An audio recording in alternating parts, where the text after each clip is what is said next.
하나님 말씀은 요한복음 8장 51절에서 9장 12절입니다. 요한복음 8장 51절부터 제가 봉독하겠습니다. 내가 진정으로 너에게 말한다. 누구든지 내 말을 지키면 그는 영원히 죽음을 보지 않을 것이다. 그러자 유대인들이 그분께 말하였다. 이제 우리는 당신이 악령이 들인 것을 알았소.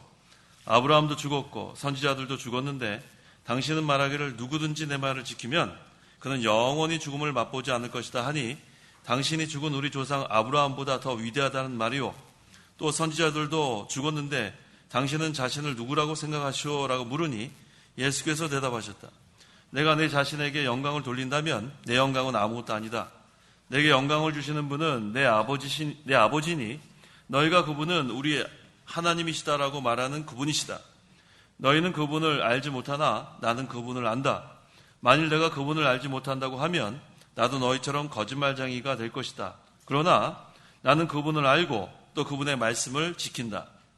너희의 조상 아브라함은 나의 날 보기를 즐거워하다가 보고 기뻐하였다.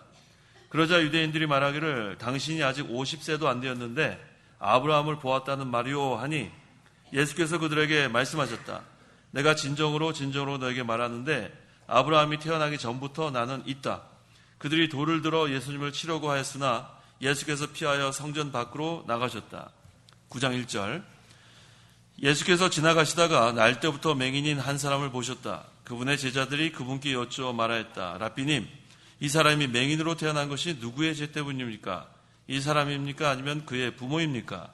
예수께서 대답하셨다. 이 사람이나 그 부모가 죄를 지은 것 때문이 아니라 오직 그를 통해 하나님의 일들을 나타내려는 것이다. 우리가 낮 동안에 나를 보내신 분의 일들을 해야 한다. 곧 아무도 일할 수 없는 밤이 온다. 내가 세상에 있는 동안 내가 세상의 빛이다. 예수께서 이것을 말씀하신 후에 땅에 침을 뱉어 침으로 진흙을 이겨 맹인의 눈에 바르시고 그에게 말씀하시기를 실로암 못에 가서 씻어라 하시니 실로암은 보냄을 받았다라는 뜻이다. 그 맹인이 가서 씻고 눈이 밝아져 돌아왔다. 그러자 이웃 사람들과 또 그가 전에 거린이었던 것을 본 자들이 말하기를 이 사람이 앉아서 구걸하던 자가 아니냐 하니 어떤 이들은 말하기를 이 사람이 그 사람이다 하고 다른 이들은 아니다 그와 닮은 자이다 라고 말하였으나 그는 내가 그 사람이요 라고 말하였다. 그러자 그들이 그에게 말하기를 그러면 당신은 어떻게 눈을 뜨게 되었느냐? 그가 대답하였다. 예수라는 그분께서 진흙을 이어서 내 눈에 바르고 말씀하시기를 실로암 못에 가서 씻어라 하시기에 내가 가서 씻었더니 보게 되었어. 그러자 그들이 그에게 그가 어디에 있느냐 하고 물으니 그는 모른다라고 말하였다. 9장 12절까지 보겠습니다. 이 시간 증거의 말씀의 제목은 그리스도의 신성과 맹인의 눈을 뜨게 한 표적. 그리스도의 신성과 맹인의 눈을 뜨게 한 표적이란 제목으로 말씀을 증거하겠습니다. 그리스도의 신성과 맹인의 눈을 뜨게 한 표적. 51절. 51절. 내가 진정으로 너에게 말한다. 누구든지 내 말을 지키면 그는 영원히 죽음을 보지 않을 것이다. 예수님을 믿고 말씀을 지키는 자는 영생을 얻은 사람입니다. 그래서 영원히 죽음을 보지 않는다고 했습니다. 하지만 예수님 믿지 않는 자는 영원히 멸망한다는 거예요. 예수님 믿고 말씀 순종하는 자는 영생을 얻고 반대로 예수 믿지 않는 자는 영원히 멸망당한다는 거. 52절에서 53절. 52절. 그러자 유대인들이 그분께 말하였다. 이제 우리는 당신이 악령이 들린 것을 알았소. 아브라함도 죽었고 선지자들도 죽었는데 당신은 말하기를 누구든지 내 말을 지키면 그는 영원히 죽음을 맛보지 않을 것이다 하니 당신이 죽은 우리 조상 아브라함보다 더 위대하다는 말이요. 또 선지자들도 죽었는데 당신은 자신을 누구라고 생각하시오? 라고 물으니 지금 유대인들은 육신적으로 생각하는 거예요. 육신적으로 생각하면 영원히 죽지 않는다는 게 이해가 안 갑니다. 어떻게 영원히 죽지 않습니까? 아브라함도 죽었고 선지자들도 죽었고 어떻게 영원히 죽지 않느냐? 분명히 당신은 악령들이었다. 이 사람들이 육신적으로 생각해서 이렇게 얘기하는 거고 또 당신이 죽은 우리 조상 아브라함보다 더 위대하다는 말이요. 이 사람들은 조상 아브라함이 제일 위대한 줄 아는 그런 사람들이에요. 그러니까 아브라함보다도 더 위대한 사람이요. 이거 보니까 이 영생에 대해서는 도무지 알지 못하고 있습니다. 54절. 54절. 예수께서 대답하셨다. 내가 내 자신에게 영광을 돌린다면 내 영광은 아무것도 아니다. 내게 영광을 주시는 분은 내 아버지니 너희가 그분은 우리 하나님이시다라고 말하는 그분이시다. 예수님은 예수님께 영광을 돌리지 않습니다. 예수님은 모든 영광을 하나님께 돌리는 하나님의 아들. 그래서 참 진리만을 증거하고 있는데 내게 영광을 주시는 분은 하나님 아버지이심을 분명히 증거합니다. 이게 참 중요한 거예요. 내게 영광을 주시는 분은 내 아버지니 그분은 우리 하나님이시다. 하나님의 영광을 가로채면 안 돼요. 하나님의 영광을 가로채면 안 되는 거예요. 예수님은 한 번도 하나님의 영광을 가로챈 적이 없어요. 예수님은 항상 아버지께서 주신 말씀 그대로 증거했어요. 그래서 성부 하나님께서는 창세 전에 모든 것을 예정하시고 작정하셨는데 하나님의 뜻에 그대로 순종했기 때문에 구속을 성취하시고 또 하나님께 영광을 돌릴 수 있었습니다. 55절. 55절. 너희는 그분을 알지 못하나 나는 그분을 안다. 만일 내가 그분을 알지 못한다고 하면 나도 너희처럼 거짓말쟁이가 될 것이다. 그러나 나는 그분을 알고 또 그분의 말씀을 지킨다. 유대인들은 육신적으로만 생각하니까 하나님을 도무지 알 수가 없어요. 알려고 애를 써도 모릅니다. 그건 믿지 않아서 그래요. 그래서 우리가 순서가 믿음부터 시작해요. 뭐부터 시작해요? 믿지 않고서는 아무리 지식을 많이 얻는다고 해도 이거 모릅니다. 아무리 창세기부터 요한계시록까지 세계 유명한 신학자의 주석을 완전히 다 읽었다고 해도 믿지 않으면 소용없는 거예요. 그런데 믿기만 하면 성경 한 말씀 읽어도 은혜를 받습니다. 이게 다른 거예요. 그래서 모든 것의 시작은 믿음입니다. 근데 유대인들은 믿지를 않으니까 영생의 도리를 아무리 전해도 알 길이 없습니다. 56절. 56절. 너희의 조상 아브라함은 나의 날 보기를 즐거워하다가 보고 기뻐하였다. 이게 무슨 말씀이에요? 아브라함은 나의 날 보기를 즐거워하다가 예수님 오실 것을 고대하고 있었다는 거예요. 구약과 신약은 모두 다 은혜 언약 안에 있다고 했죠? 그래서 구약과 신약은 연속성이 있습니다. 그래서 구약에 있는 성도들은 어떻게 구원을 받았어요? 오실 그리스도를 믿음으로. 그래서 이 아브라함은 구약 성도입니다. 그래서 나의 날 보기를 즐거워하다가 그리스도에 대한 약속을 받았기 때문에 언제 그리스도가 오나 언제 메시아가 오나 그거를 즐거워하다가 결국은 그것을 믿음으로 의롭다함 받은 거예요. 그래서 구약에 있는 성도들은 율법을 지켜서 구원받은 게 아닙니다. 율법을 지켜야 구원받는다는 것을 무슨 주의자라고 해요? 율법주의자. 성도 여러분들은 율법주의자예요? 폐법주의자예요? 율법주의자 손 들어보세요. 율법주의자. 폐법주의자는 이제 율법을 지킬 필요 없다는 게 폐법주의자. 폐법주의자 한번 손 들어보세요. 그럼 어떤 거예요? 율법주의자도 아니고 폐법주의자도 아니고. 네? 무슨 단어를 한번 얘기해 보세요. 무슨 단어예요? 창광교인이지 뭐예요? 창광교인. 창광교인은 율법주의자도 아니고 폐법주의자도 아니에요. 창광교인은 하나님의 은혜로 예수님을 믿음으로 구원받았고 이제 기쁨으로 말씀 순종하는 거예요. 자, 여러분들은 누구예요?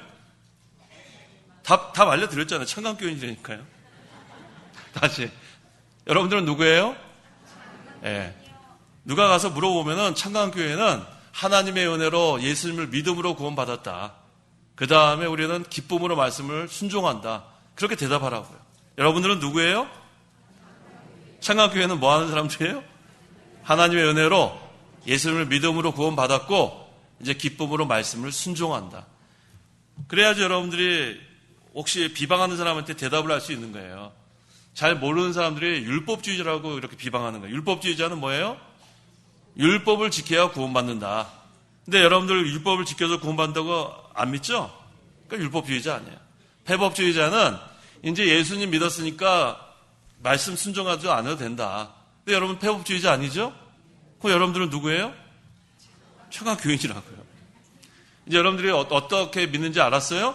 네, 하나님의 은혜로 예수님을 믿음으로 이제 다 구원받았어요. 그 다음에는 이제 말씀을 기쁨으로 순종해 나가는 거. 창광교회는 어디 가서 물어보면 그렇게 얘기하라고요. 그게 중요한 겁니다.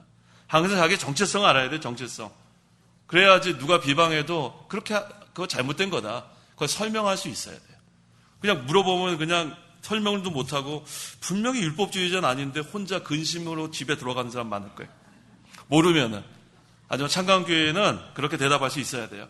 하나님의 은혜로 예수님을 믿음으로 구원 다 받았고 그 다음에 행함은 구원하고 상관없어요. 그 다음에 이제 우리가 잘 말씀 순종하면 하늘나라 가서 상급 받는 거. 그리고 설명을 잘해 주시기 바랍니다. 57절. 57절. 그러자 유대인들이 말하기를 당신이 아직 50세도 안 되었는데 아브라함을 보았다는 말이요 하니. 자, 지금 믿지 않고 육신적으로만 생각하는 유대인들이 이상하게 생각한 거예요. 뭐라고 그랬어요? 아브라함을 보았다는 말이요. 그러면서 뭐라고 그랬어요? 당신이 아직 50세도 안 되었는데. 예수님 무슨 이때만 해도 30대 초반인데 넉넉하게 잡은 거예요. 넉넉하게. 이렇게 얘기하면 더 좋았겠죠. 100세도 안 되었는데. 그렇죠? 그냥 막 얘기하는 거예요. 실제 나이보다 넉넉하게 그냥 얘기하면서 결국은 뭐예요? 이해를 못하는 거예요. 자, 그렇다면은 이 아브라함이 믿은 그리스도는 어떤 그리스도인가? 갈라디아서 3장 16절. 갈라디아서 3장 16절.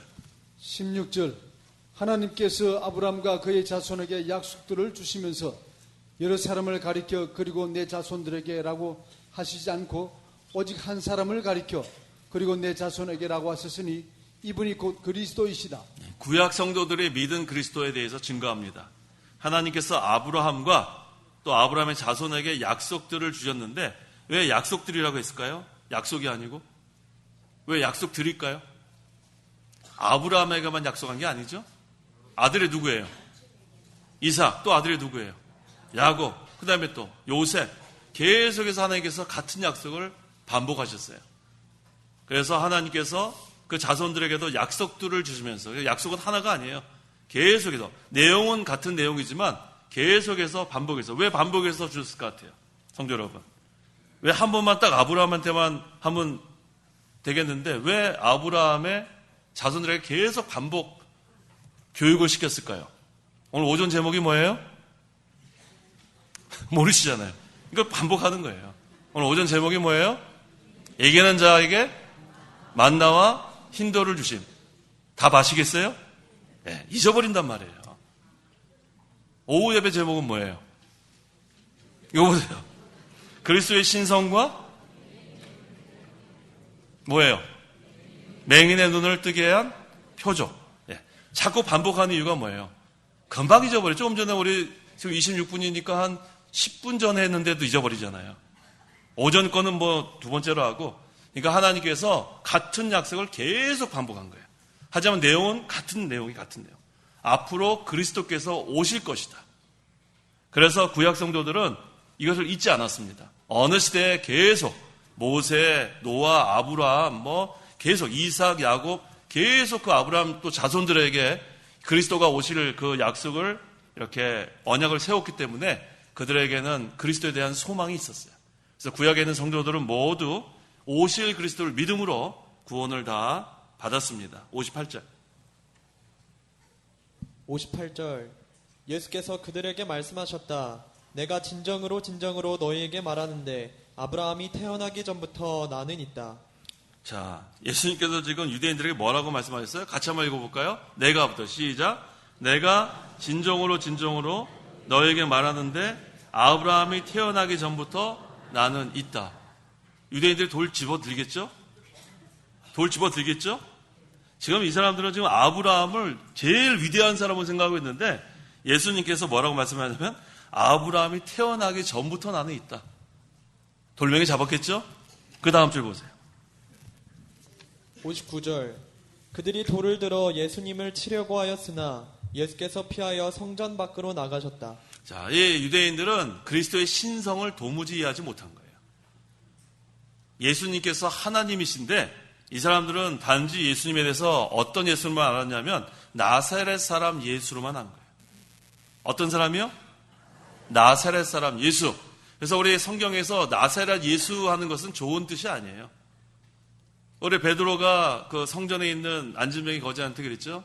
은과 금은 내게 없지만 내게 있는 것을 내게 주노니 곧 나사렛 예수 이름으로 일어나 걸으라 때 나사렛이 듣기 좋은 것 같지만 사실은 그것이 그 좋은 그런 뜻이 아니에요. 나사렛은 아주 촌입니다. 그러니까 아주 촌사람. 그러니까 아주 촌에서 이렇게 자라난 것을 드러낼 때 나사렛 사람 예수 그렇게 한 거예요. 그래서 예수님을 그리스도로 믿는 사람들은 앞에다 뭐라고 주로 붙었어요? 다윗의 자손 예수 이렇게 많이 했어요. 다윗의 자손 예수에 어디 그 바디메오도 그렇게 부르지 않았어요? 그랬더니 예수님께서 내 믿음이 너를 구원했다고 말씀하신 게 다윗의 자손 예수라고 이렇게 말한 사람들은 예수님을 그리스도로 믿는 사람들이에요. 자, 그런데 여기 유대인들은 그냥 나사렛 사람 예수로만 알고 있었기 때문에 이와 같이 돌을 집어든 거예요. 오늘날도 예수님을 그저 사람 예수로만 믿는 사람들이 참 많습니다. 그래서 여러분들 요즘은 위인전이 어떻게 바뀌는지 모르겠는데 제가 어렸을 때만 해도 그 위인전에 예수라는 책 한 권 있었어요. 혹시 보신 분 계세요? 위인전 예수. 위인전은 안 읽으셨구만요. 위인전 거기 보면 예수라고 써 있어요. 그 다음에 무슨 뭐 몇 대 성이 나면은 예수. 그래서 그 아이들한테 그 위인전에 있는 그 예수는 인간 예수로만 거기다가 서술한 거예요.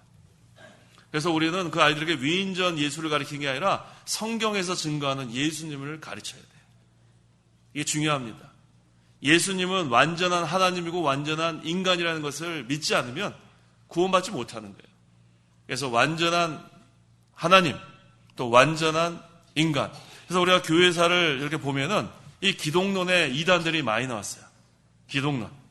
기독론에 그래서 이거 이단들이 나오기 때문에 1차, 2차, 3차, 4차 그리스도의 신성, 그리스도의 인성, 근데 그리스도는 완전한 하나님, 완전한 인간 뭐 이런 계속해서 공의회에서 이것을 계속해서 이단들을 정죄하고 바른 진리를 세우고 이 반복을 계속한 것이 그만큼 중요한 거예요. 그래서 아리우스 같은 사람은 이단이에요. 하지만 아타나시우스 같은 사람은 이 그리스도에 대해서 잘 증거한 사람.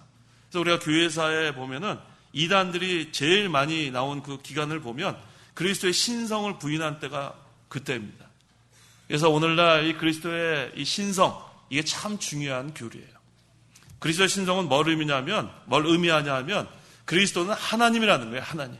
그리스도는 누구예요? 하나님이라는 거예요. 그래서 그리스도를 하나님으로 믿는 자. 그래서 그리스도는 50% 하나님, 50% 인간이 아니라 100% 하나님, 100% 인간이에요. 이해가 되세요? 저는 안 되는데요. 전 이해가 안 돼요. 어떻게 100% 하나님이고 100% 인간이 될 수 있을까? 마치 삼위일체와 같아요. 삼위일체. 성부 하나님, 성자 하나님, 성령 하나님이 다 계신데 그 하나님은 한 분이라는 거. 우리가 이해하고 믿는 게 아니죠? 그대로 믿는 거예요. 마찬가지로 예수님은 완전한 하나님이고 동시에 완전한 인간이라는 것은 우리가 이론적으로는 이해가 안 돼도 그대로 믿는 거예요. 그래서 오늘 이 요한복음 8장 51절에서 59절 이 짧은 본문이지만 여기서 이 그리스도의 신성에 대한 건 참으로 중요한 교리입니다. 그리스도는 하나님이다. 그리스도는 사람이다. 자, 그렇다면 그리스도가 하나님이라는 것이 우리 신약 성경의 어떤 부분에서 증거가 되죠? 막 풍랑이 일어났을 때 어떻게 됐어요? 잔잔하라니까 어떻게 됐어요? 인간의 힘으로 안 되죠. 됩니까? 안 됩니까? 그래서 그리스도는 하나님이라는 거예요. 또 어떤 걸 또 우리 알 수 있어요? 물 위로 걸어간 거. 인간이 어떻게 물 위로 걸어가요? 또 뭐가 있어요? 보리떡 5개와 물고기 2마리 5,000명 이상 먹이는 거. 이게 어떻게 이게 사람이 할 수 있어요? 또요? 네? 소경의 눈뜨게 한 것, 또 아즈뱅이 일으킨 것, 또 38년 된 병자 고친 것, 또 나사렛 죽었는데 살린 것, 또 다 나온 것 같은데요? 더 있어요? 바다에 걸어가신 거, 예, 또 그거는 홍해 얘기는 옛날 다 나왔다 그랬잖아요. 다 나왔어요. 거의 다 나왔어요. 자, 예수님께서 하나님인 것이 신약 성경에 많이 증거되고 있어요. 이게 바로 우리에게 증거하는 거가 아주 큽니다. 그래서 예수님은 하나님이라는 거예요. 하나님이라는 거. 그 다음에 우리 9장으로 넘어가서 9장 1절. 9장 1절. 예수께서 지나가시다가 날 때부터 맹인인 한 사람을 보셨다. 자, 여기 또 맹인 한 명 나옵니다. 자, 예수님께서 지금 제자들과 함께 길 가실 때에 맹인 한 사람이 있었는데 이 사람은 언제부터 맹인이냐면 날 때부터 맹인이었어요. 그러니까 이 사람은 빛을 한 번도 본 적이 없어요. 빛을. 얼마나 답답했나 한번 생각해 보세요. 우리 지난번에 어떤 분이 제가 어디서 봤는데 날 때부터 맹인인 사람도 답답하지만 잘 보다가 맹인이 된 사람이 참으로 답답하다 그래요. 이 맹인은 아예 빛을 접하지 못했는데 이렇게 멀쩡히 잘 보다가 갑자기 실명해서 못 보는 사람들 얼마나 답답하겠어요. 우리 한번 눈 한번 다 감아보세요. 눈 한번 다 감아보세요. 주무시지 말고 눈 다 감아보세요. 다 감아보세요. 눈 감으시라고요. 눈을 감으시라고요. 예, 어떠세요? 아무도 안 보이죠? 눈 한번 떠보세요. 예, 잠시 동안만 우리가 눈을 감아도 답답해요. 그런데 우리가 이 맹인을 이해를 해야 돼요. 날 때부터 한 번도 본 적이 없는 거예요. 이 맹인의 심정은 얼마나 답답하겠나 생각해 보세요. 이 사람보다 불쌍한 사람이 누가 있을까 싶을 정도로. 그래서 이 아름다운 세상을 전혀 볼 수 없는 어둠의 세상에 산다고 우리가 생각하면 돼요. 어둠의 세상. 흑암입니다. 한 번도 빛을 본 적이 없어요. 2절. 2절. 그분의 제자들이 여쭈어 말하였다. 라삐님, 이 사람이 맹인으로 태어난 것이 누구의 죄 때문입니까? 이 사람입니까? 아니면 그의 부모입니까? 네, 일반적으로 유대인들은 병이 나면 죄 때문에 병이 났다고 생각을 했어요. 일반적으로 저 사람 그래서 병 나면 저 죄 때문에 병 났다. 그렇게 얘기를 보통 하니까 이 맹인이 지금 이렇게 맹인이 된 것은 죄 때문에 이렇게 맹인이 된 거다. 그렇게 단정을 짓고 그 다음에 물어보는 거예요. 이 죄가 이 맹인 자신의 죄냐 아니면 그 부모의 죄냐.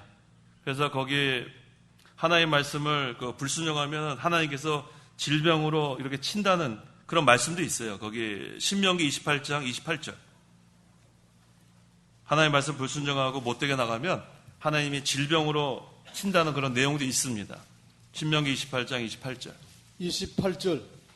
여호와께서 또 너를 쳐서 미치게 하고 눈을 멀게 하고 심장을 놀라게 하실 것이다. 구약에 그러한 구절이 있기 때문에 이 유대인들은 아마 이 사람이 그 죄를 지어서 아니면 그 사람의 부모가 죄를 지어서 맹인이 됐다고 이렇게 지금 물어보는 거예요. 3절. 3절. 예수께서 대답하셨다. 이 사람이나 그 부모가 죄를 지은 것 때문이 아니라 오직 그를 통해 하나님의 일들을 나타내려는 것이다. 네. 항상 죄 때문에 병이 나는 것이 아니라는 거예요.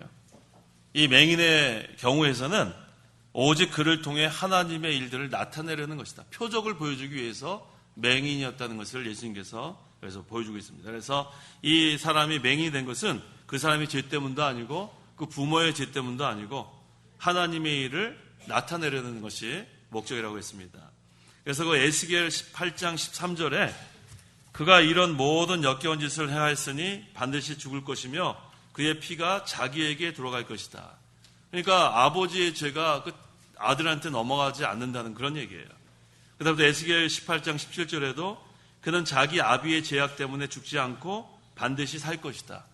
그래서 이렇게 아버지가 죄를 지었기 때문에 아들이 맹인이 되고 그렇지 않다는 거예요. 그러니까 자기 아버지가 만약에 신앙생활 잘 못했지만 자기부터 신앙생활 잘하면 신앙의 1세대가 되는 거예요. 무슨 말인지 아시겠어요? 어떤 분들은 나는 기독교 집안에 지금 4대째다, 5대째다. 그렇게 말씀하시는 분 계시죠? 그거 참 복된 일이에요. 할아버지, 할머니, 증조할아버지, 증조할머니, 그때부터 신앙생활하는 게 얼마나 귀한 일이에요. 귀한 일이죠? 예. 그렇지만 자기의 부모님 또 할아버지, 할머니가 믿지 않는 분이라고 해서 낙심할 건 없어요.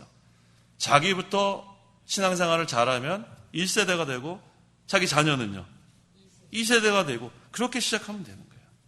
그래서 신앙의 계대를 이어나가는 것이 중요하지 나는 몇 번째 세대다 그러면서 교회 안 다니면 소용없는 거예요. 맞죠? 증조할아버지, 증조할머니 신앙생활 잘했는데 할아버지, 할머니 신앙생활 잘했는데 아버지, 어머니까지 신앙생활 잘했는데 자기는 신앙생활 하지 않고 멈추면은 그 가정은 끝난 거예요. 신앙의 계대가 끊어지는 거예요. 끊어지고 그 다음 세대로 넘어가는데 상당히 어려워요. 거기서 멈추고 마는 그런 가정도 있습니다.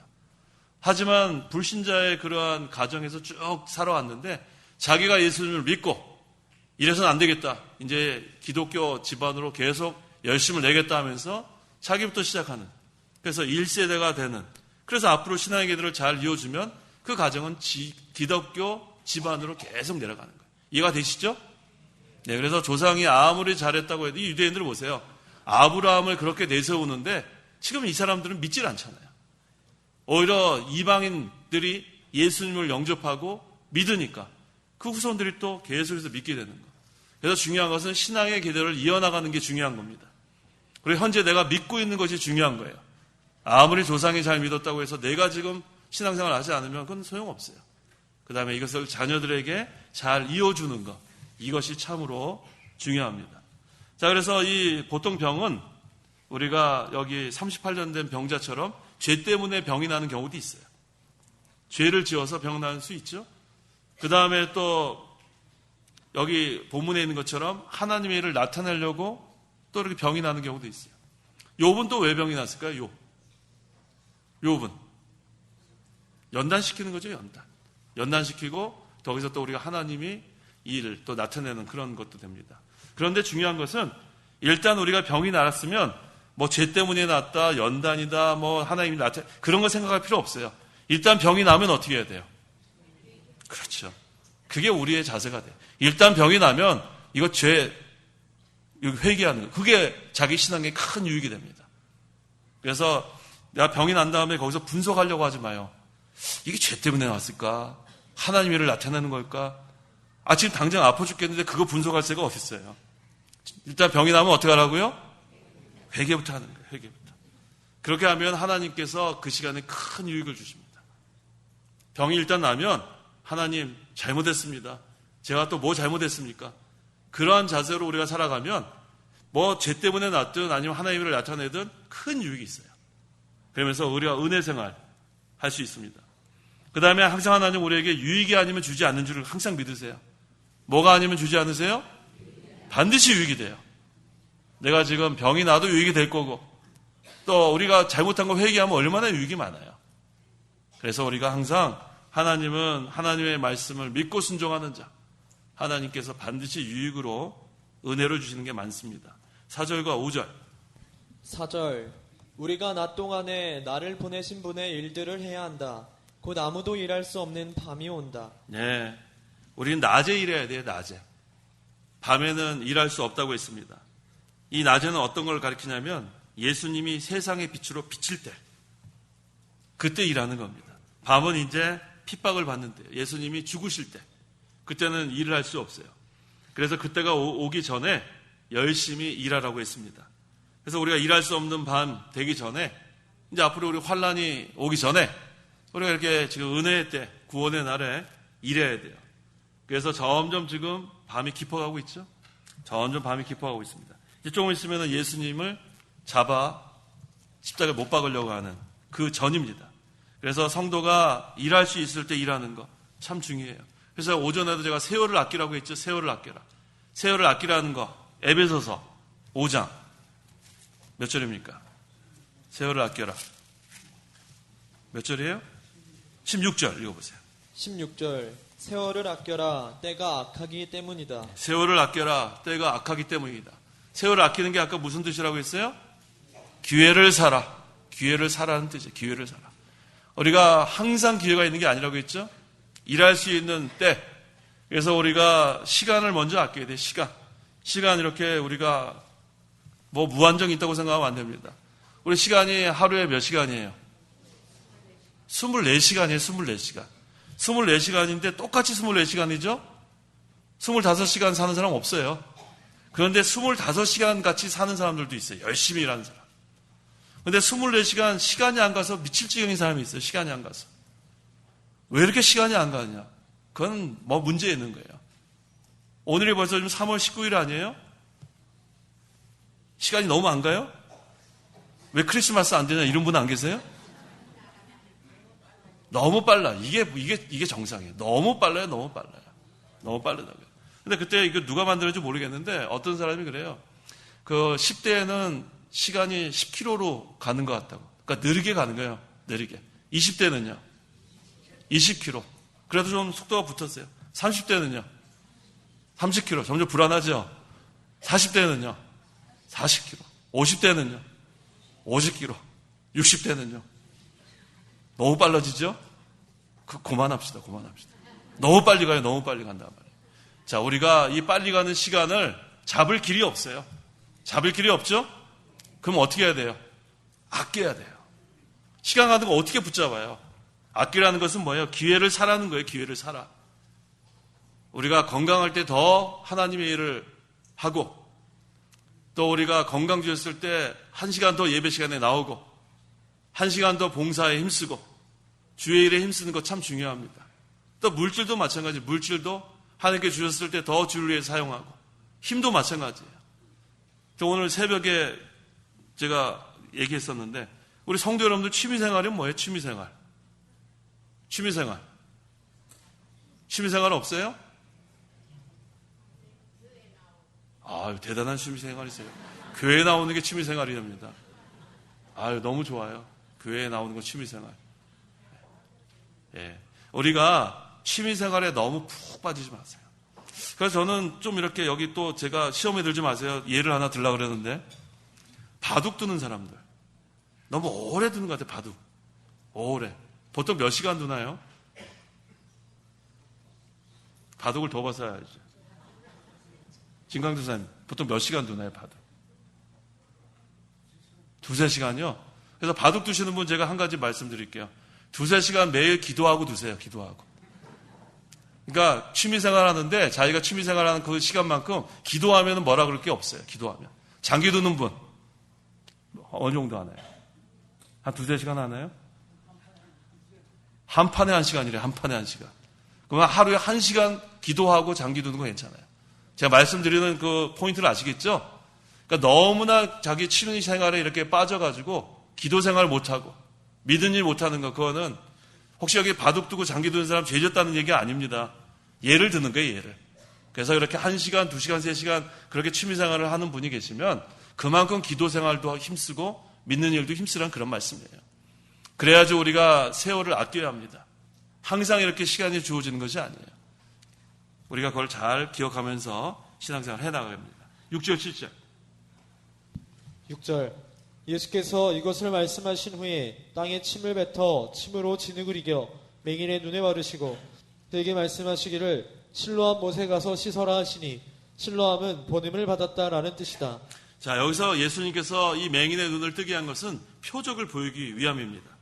그래서 이 영적 맹인의 눈을 뜨게 하기 위해서 오신 거예요. 그래서 육신의 눈을 뜨게 한 것은 표적이에요. 그래서 항상 우리는 성경에서 영적인 것을 먼저로 하고 육신의 것은 다음으로 생각해요. 예수님이 육신의 병을 고치러 오신 게 아니에요. 영의 눈을 뜨게 하려고 오셨는데 이 육신의 눈 뜨게 한 것은 표적으로 이렇게 하신 겁니다. 실로암의 뜻이 뭐예요? 보냄을 받았다. 39절. 39절이 아니죠. 8절. 8절. 그러자 이웃 사람들과 또 그가 전에 거린이었던 것을 본 자들이 말하기를 이 사람이 앉아서 구걸하던 자가 아니냐 하니 어떤 이들은 말하기를 이 사람이 그 사람이다 하고 다른 이들은 아니다 그와 닮은 자이다 라고 말하였으나 그는 네. 내가 그 사람이라고 하였다. 예수님께서 이 그 병자, 아까 여기 지금 그 실로암에 가서 그 시술을 하기 전에 어떤 일이 있었는가 그거 보고 넘어가겠습니다. 땅에 침을 뱉었다고 했죠? 침을 뱉었어요. 그 다음에 진흙을 이겨서 맹인의 눈에 바르고 실로암에 가서 씻으라 그랬어요. 자, 이때 우리가 여러 가지 따지면 안 돼요. 왜 더럽게 침을 뱉냐? 이렇게 생각하면 안 되죠. 이게 중요한 거예요. 육신의 생각으로 하면은 거기서 나 더러워서 안 할 거야. 이렇게 하는 사람 그건 눈 못 뜹니다. 무슨 말인지 아시겠어요? 그래서 예수님께서 여기서 이렇게 했을 때 그대로 순종하는 게 중요해요. 순종이 여기서 우리가 배워야 될 거예요. 침을 뱉고 그다음에 그것을 이겨가지고 눈에 발라도 거기서 우리가 조금 더 의심하면 안 되고 그더 예수님 하라는 대로 순종했을 때 실로암의 뜻이 보냄을 받았다. 그래서 보냄을 받아서 그대로 순종하니까 그 맹인이 가서 씻고 눈이 밝아져서 돌아온 거예요. 여기서 가장 중요한 것은 순종입니다. 뭐예요? 그래서 순종은 항상 마음으로 믿고 몸으로 순종하는 거예요. 그게 온전한 믿음이에요. 그냥 믿는다고 해서 마음으로만 믿으면 이 그 맹인 눈 못 뜨죠. 마음으로 믿고 그 다음에 몸이 가서 순종해야지 큰 역사가 일어난 거. 이걸 놓치면 안 되겠습니다. 그 다음에 8절, 그러자 이웃 사람들과 또 그가 전에 거린이었던 것을 본 자들이 말하기를 이 사람이 앉아서 구걸하던 자가 아니냐 하니 어떤 이들은 말하기를 이 사람이 그 사람이다 하고 다른 이들은 아니다 그와 닮은 자이다 라고 말하였으나 그는 내가 그 사람이여 라고 말하였다. 자, 이 사람은 담대하게 자신이 그 사람이라고 밝히는 거예요. 우리 보통 사람들은 자기의 약점을 숨기려고 하죠? 숨기려고 하죠? 안 숨겨요? 숨기잖아요. 그렇죠. 자기의 그런 이 맹인이었던 것이 자랑거리예요. 그런데 이전에 그 맹인이 바로 나다. 그래서 지금 이 맹인은 자신의 과거 자랑할 것 아닙니다. 하지만 그거 그대로 분명하게 내가 그 사람이요. 그래서 자기의 약함을 우리가 자랑하는 것이 중요한 거예요. 뭘 자랑해요? 한 군데만 찾아봅시다. 고린도후서 12장 9절 10절. 고린도후서 12장 9절 10절. 9절 주께서 내게 말씀하시기를 내 은혜가 너에게 족하다. 내 능력이 약한 데서 온전해지기 때문이다 라고 하셨다. 그러므로 나는 오히려 나의 여러 약한 것에 대하여 크게 기뻐하며 자랑할 것이니 이는 그리스도의 능력이 내 위에 머물게 하려는 것이다. 그러므로 나는 그리스도를 위하여 약한 것과 모욕과 궁핍과 박해와 공경을 기뻐하니 내가 약한 그때가 강하기 때문이다. 내가 약한 그때가 강하기 때문이다. 내가 약할 때가 강한 줄 아시면 돼요. 성도 여러분, 약하십니까? 강합니까? 약합니까? 강합니까? 약해요? 강해요? 약하면 강한 거예요. 내가 약하면 그리스도의 능력이 내 위에 임한다고 했어요. 그래서 우리는 항상 나의 약함을 자랑해야 돼요. 자기의 강함을 자랑하게 되면 그게 교만이 되는 거예요. 그래서 우리는 항상 약한 것, 지금 이 맹인이 이전에 자기가 약한 것을 자랑했더니 얼마나 그리스도의 능력이 나타납니까? 그래서 우리가 항상 자기의 약함을 나타내야 합니다. 10절에서 11절. 10절 그러자 그들이 그에게 말하기를 그러면 당신은 어떻게 눈을 뜨게 되었느냐? 그가 대답하였다. 예수라는 그분께서 진흙을 이겨서 내 눈에 바르고 말씀하시기를 실로암 못에 가서 씻어라 하시기에 내가 가서 씻었더니 보게 되었소. 네, 예수를 증거했어요. 자, 우리가 은혜를 받았으면 그 다음에는 복음을 전해야 되는 거예요. 우리는 거저 받았으니까 거저 주어라. 우리는 전부 다 죄인이었었는데 하나님의 은혜로 예수님 믿음으로 우리가 다 구원받았어요. 구원받은 다음에는 이제 우리가 이 불쌍한 자들에게 복음을 전하는 자가 돼야 돼요. 받은 것으로 끝나면 안 됩니다. 이 맹인은 예수님이 자기의 눈을 뜨게 했다는 것을 여기서 증거했습니다. 12절. 12절 그러자 그들이 그에게 그가 어디에 있느냐 하고 물으니 그는 모른다 라고 말하였다. 네, 이제 사람들이 많이 몰려오니까 예수님께서 그 자리를 피하셨습니다. 자, 오늘 제목이 그리스도의 신성과 맹인의 눈을 뜨게 한 표적이라고 했습니다. 그리스도는 하나님이라는 게 가장 중요한 거예요. 그리스도는 하나님이다. 그리스도는 완전한 하나님이고 완전한 인간이다. 이걸 믿어야 구원받는 거예요. 왜? 그리스도가 하나님 것을 믿지 않으면 성경을 믿지 않는 거예요. 그래서 그리스도는 하나님이다. 그 다음에 맹인의 눈을 뜨게 한 표적. 예수님께서 이 땅에 오신 것은 육신의 눈을 뜨게 하러 오신 것이 아니라 이 영의 눈을 뜨게 하신데 이 육신의 눈을 뜨게 한 것은 표적일 뿐이에요. 이 순서가 바뀌면 안 돼요. 항상 우리는 영의 것을 먼저 생각해야 합니다. 하지만 유대인들은 그것을 도무지 알지 못했기 때문에 아무리 이렇게 표적을 보여주고 예수님께서 직접 천국 복음을 증거해도 믿지 않았습니다. 그래서 모든 것의 시작은 믿음이에요. 뭐예요? 그래서 여러분들은 믿음을 가지고 이 자리에 나와서 하나님께 예배할 수 있는 거 너무 감사합니다. 기도하십시오.